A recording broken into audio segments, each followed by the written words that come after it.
আজ থেকে কিছুদিন আগে আমি আমার একদল ছাত্রছাত্রীদেরকে পড়াচ্ছিলাম। তারা বেশ বড়, এখনও তারা প্রাপ্তবয়স্ক হয়নি ঠিকই, কিন্তু প্রাপ্তবয়স্ক হতে খুব একটা বেশি দেরিও নেই। কয়েক মাসের মধ্যেই তারা অ্যাডাল্ট হয়ে উঠবে। পড়ানোর ফাঁকে আমি তাদের কয়েক মিনিটের ব্রেক দিয়েছিলাম। আমি চেয়ারে বসেছিলাম এবং তারা নিজেদের মধ্যে গল্প করছিল। সেই ছাত্রছাত্রীদের মধ্যে 3 জন ছেলে, তারা নিজেদের মধ্যে ইশারায় এবং বাঁকাভাবে তারা পর্নোগ্রাফি সম্পর্কে আলোচনা করছিল।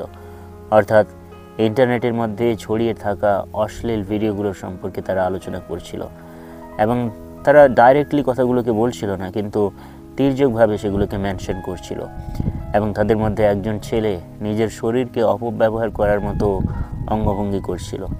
আমি চেয়ারে বসে বসে আর চোখে সমস্ত কিছু দেখেছি এবং সব কিছু শুনেছি, কিন্তু না দেখার এবং না শোনার ভান করে আমি সেখানে বসেছিলাম। এবং আমি খুবই হতাশ হয়েছিলাম এবং খুবই দুঃখ পেয়েছিলাম এটা ভেবে যে কীভাবে পর্নোগ্রাফির মতো একটা ভয়ানক মহামারী, একটা মারাত্মক রোগ আমাদের কিশোর সমাজকে গোপনে তিলে তিলে নষ্ট করে দিচ্ছে। কিশোর বয়সে তাদের মধ্যে যে নিষ্পাপ ভাব থাকা উচিত ছিল, যে সরল ভাব থাকা উচিত ছিল, সেটা পর্নোগ্রাফি একদম বিকৃত করে তুলেছে।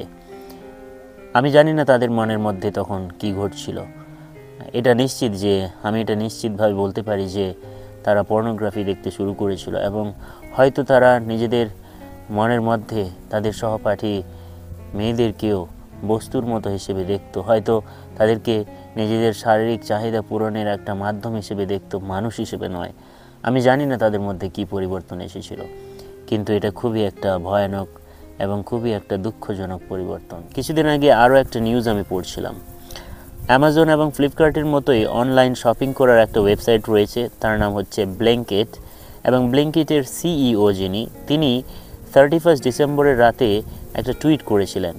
লোকেরা নিউ ইয়ারকে সেলিব্রেট করার জন্য যা যা অর্ডার করেছিল তার একটা লিস্ট তিনি তার টুইটে প্রকাশ করেছিলেন এবং সেই লিস্ট দেখে আমি খুবই আঁতকে উঠেছিলাম। লোকেরা নিউ ইয়ারকে সেলিব্রেট করার জন্য যা কিছু অর্ডার করেছিল তার মধ্যে 1 নম্বরে ছিল 1,20,000 কন্ডোমের প্যাকেট। কেন আমি এই কথাগুলো আপনাদের কাছে শেয়ার করছি? আমি শুধু আপনাদেরকে এটা বলতে চাই যে আমাদের সমাজ সেক্সের প্রতি নেশাগ্রস্ত হয়ে গেছে, অ্যাডিক্টেড হয়ে গেছে।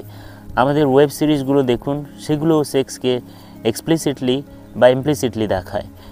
আমি বলবো যে আপনি যদি একজন খ্রিস্টান হন, আমরা যেন সেরকম না হই। এই সমাজ যেদিকে যাচ্ছে আমরা যেন সেদিকে না যাই।